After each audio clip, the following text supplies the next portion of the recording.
We have another listener with a question, and this is from Simon, and he says, I would appreciate hearing from the Investors Roundtable what learning tools, resources, books, etc. they each found most useful in learning how to analyze and interpret financial accounts, both novice and more advanced levels. Maynard, do you have some thoughts on that? Yes. So the books I've read, when I started investing almost 30 years ago now, so the books I read then are all out of date because the accounting standards have all changed. But I think the good books now, Invest with the Best by Keith Ashworth Lord, he touched upon financials as well. Phil Oakley's How to Buy Quality Shares, I think, touched on financials as well. They're good books. I think the best resource is looking at annual reports, just looking at the accounts themselves and trying to work out if you can understand what's going on.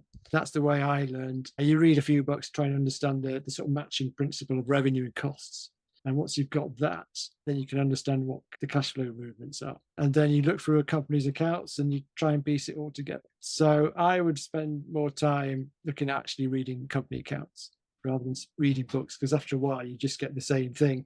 So interpreting financial accounts, I'd look at SharePad. That's one option. That give you quick ratios, but you've got to bear in mind software such as SharePad and Stockopedia. There are all sorts of nuances in calculating accounting ratios. So you use them as a guide, but then you could look at the accounts and do your own calculations yourself, because there's all sorts of little things with accounts where they skew the figures in terms of the ratios. But I would always advise looking at the accounts. Something I do with a lot of my shares is just transcribe the accounts from the main accounting. So the income statement, the balance sheet and the cash flow, put them into a spreadsheet. You do that for 5 years. So it takes an hour or two to do that, but you get a good understanding of the accounts, and you pick up little things in the accounts where you think, oh, what does that mean? What's this movement here?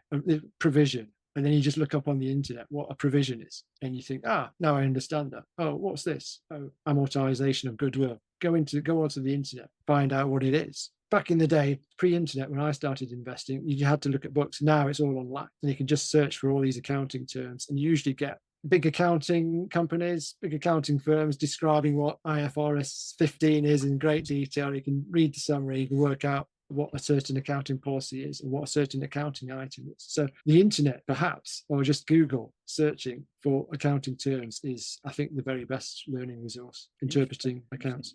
Roland, do you have any thoughts? Yeah, I would second a lot of what Maynard said. What I have found over the years is that I read fewer and fewer books on investing and spend more time looking directly at accounts. In terms of learning about it, one book I did find that's useful that really is just a textbook, it's maybe slightly out of date now, was called Interpreting Company Reports and Accounts. You can find most of the same information on the internet, but you can go through this and it just covers pretty much all the terminology and techniques that you'll find in Is that Holmes, Sugden and G? That's the one, yes. Yes, I think I was going to recommend the same one. I think I started. I think the only other point I'd say about data services, so SharePad and Stockopedia are probably the main ones UK investors might use, is while some of the ratios and things aren't calculated exactly in the way that you would do it yourself, one thing I've found that's been quite useful and quite educational about them is that by using the screening tools and looking at patterns, comparing how things have changed over a period of time and seeing those snapshots, it can be quite educational really about helping you to understand the impact of changes in one area and how they've changed another area. So looking at margins and return on capital and say debt levels or revenue growth rates. And it's almost a shortcut really to allow you to see a big picture and understand some of the relationships between different areas of accounts. But ultimately, I think there's no substitute in the end for learning to read through the financial statements. There's no royal road to investing in the same way there's no royal road to geometry. Mark, do you have any thoughts? I agree with sometimes having a textbook that you can work your way through and go through, okay, what are receivables? What's the sort of principles behind receivables or payables or things like that? And I think the best books for me are the ones that look at kind of red flags. So there's a book called The Signs Were There. I think there's one. I was going to mention that too. Tim Steer. The signs were there, and he goes through a number of companies where they subsequently, if they weren't out and out frauds, the share price did collapse.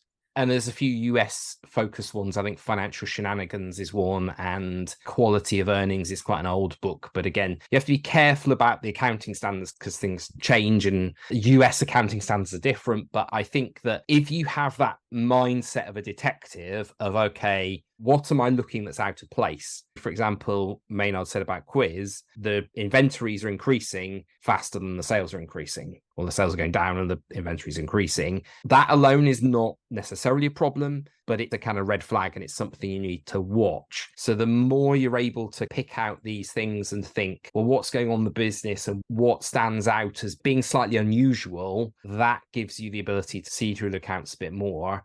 And probably for me, looking at the adjustments that they make, because a lot of companies present adjusted figures and hope you don't read any further. So just simply searching for the word adjusted in the results and looking and saying, well, actually, would I consider those expenses reoccurring or one-off? Would I consider those expenses something I would exclude? An example, MPAC reported today, and they prefer that you exclude pension administration expenses. So they have to pay pension administration expenses for as long as they have a pension fund, but they would prefer you adjust those out of their numbers. And for me, it's, well, if that's not a one-off and that's ongoing, and you will always be responsible for paying that, it's not an adjustment I would make. So I think that sort of process is very valuable. And you get that from, Maynard's articles, books like Tim Steer's book, and then you internalize them into your own radar. Yeah. No one has mentioned the letters of Warren Buffett, so I'm going to mention that because I feel like that was one of the first things I read, but it's also, there are people who are much more experienced than me reading those and just taking away from the issues that he selects. And he's got a very good explanation of goodwill, for example.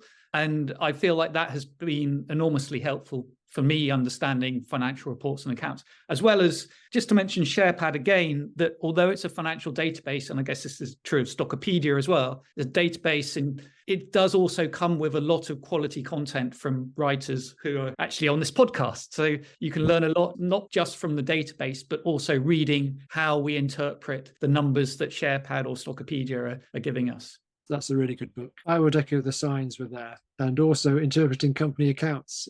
Was it company accounts and reports? I can't remember. Holmes, Sugden and G. So that makes three of us have read that back in the day. I've never read that. Oh dear. I feel like I'm in I think it's out of print now. I think the last edition was 2008. I think at least one of the authors has died. But that was the gold standard textbook back in the day, sort of back in the 90s. Also a good source is Bear Reports, Baby Globo and all these dossiers which pop up every so often. Look, reading them and thinking what the accounting red flags have been spotted in those. Some of them may be a bit superficial, but you never know. There's maybe some good insight there into what the short sellers are looking for, because they're looking for dodgy accounting. So that's and very often it's the cash flow statement that reveals that where the bodies are buried rather than the P&L as well. And also looking at just disasters of the past. That's something I looked at. Patisserie Valerie, it's a fraud. Could you have spotted the fraud? One Disco I looked at not so long ago. Could you have spotted the fraud? Well, not really on that one. But just looking at companies that have gone under or had accounting issues, revealed accounting issues, and could you have spotted them earlier? And that's another way of learning about accounting. You look at the accounts before things went badly wrong, and could you have spotted what was the cash flow like, or what was some of the adjustments?